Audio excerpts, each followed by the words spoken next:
What's up, everybody? In this video, I'm going to be talking about the 5 money mistakes that you'll regret forever. Number one, not saving early for retirement. We've heard it all before. Our parents, our grandparents, our teachers, everyone tells us start saving, investing in stocks and bonds, and we kind of just brush it off. Turns out it's true. You got to start saving and investing really early.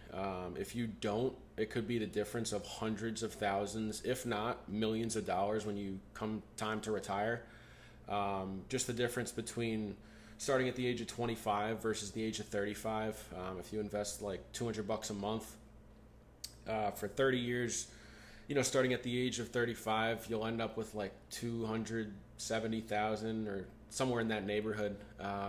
Versus if you start at the age of 25 and you invest for 40 years and retire at 65, you'll end up with over 600 grand. It's a huge difference. Time is of the essence. It's the most important factor when it comes to investing. You can always earn more money. You can make great investments, but you can't buy back time. It's the most valuable asset that anyone has. So that's number one, is not saving early for retirement. Learn how to get started and just do it. Even if you can only invest a little bit of money every month, it's better than nothing.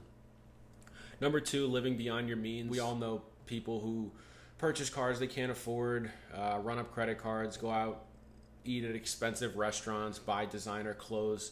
Oftentimes it's just to keep up appearances and impress others. None of that stuff really matters. Honestly, it's not something you need. While it's nice to drive fancy cars and have people turn their heads and look at you when you're sitting at a stoplight, or holding $1,000 designer bags. It's nice to have all that stuff, but honestly, it really doesn't matter at the end of the day. So it's really important to not live above your means, and rather live below your means, which basically means you're spending less than you're making rather than spending more than you're making. That's all it really means. If you don't know how to do that, basically just create a budget, figure out how much you're making every month. So let's say you're making, $3,000 a month. Make sure your expenses are less than that. So that includes rent, food, insurance, travel, all that kind of stuff. Just make sure you're spending less than you're making every single month. If you're spending more than you're making, you either need to make more money or you need to cut your expenses. Number three, ignoring high interest debt. It's so common nowadays that people have credit card balances that they carry from month to month. Oftentimes they max out their credit cards and they're paying hundreds, if not thousands of dollars in interest every month. The credit card companies are making a killing off you. So really you need to pay off these credit cards and then pay them in full every month. If you can't do that, you should really just cut up the credit cards and go back to debit cards. Now, that doesn't mean you just cut them up and you're good and you're good to go. You still have to pay off those credit cards, but stop making additional purchases on them and then just focus on paying them off. Credit cards are oftentimes the highest interest rate. There's really not too many other things that are going to have higher interest rates than that. So if you're in debt and you're looking to get out, prioritize those credit cards and pay them off in full as soon as possible, and then never run up a balance again. If you're going to use them, make sure you pay them off in full every month. Number four, not investing due to fear. Oftentimes people don't invest because they either don't know how or they have a fear of losing money. Yeah, you can lose money in investments, stocks, real estate, crypto, all that kind of stuff. Even investing in yourself or a business, you could lose money doing that. But at the same time, there's also a price to pay for not investing, especially in yourself. But also with things like real estate, the stock market, other investment opportunities. Sitting on the sidelines and not investing could be riskier than just giving it a try.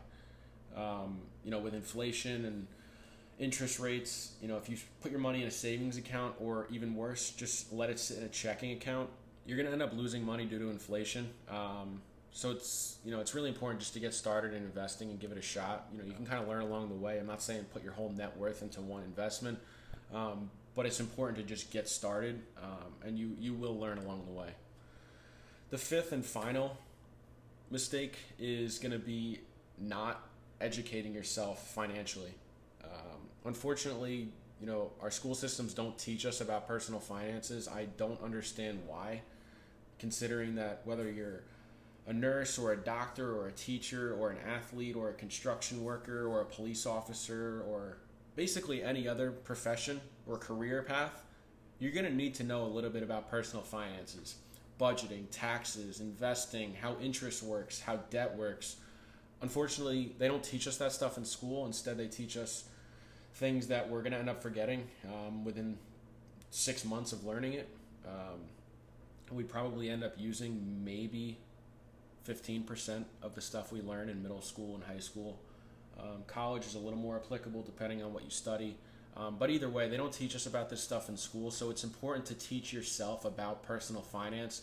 Read books, watch YouTube videos, listen to podcasts, talk to people who are more educated on these topics than you.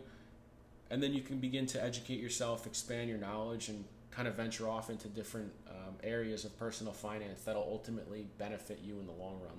So those are the 5 mistakes that basically you'll regret forever if you don't take advantage of them now. It's important to start now. Like I said, time's of the essence. And that's it for today. If you like this video, like, comment, and subscribe, and I will catch you in the next one.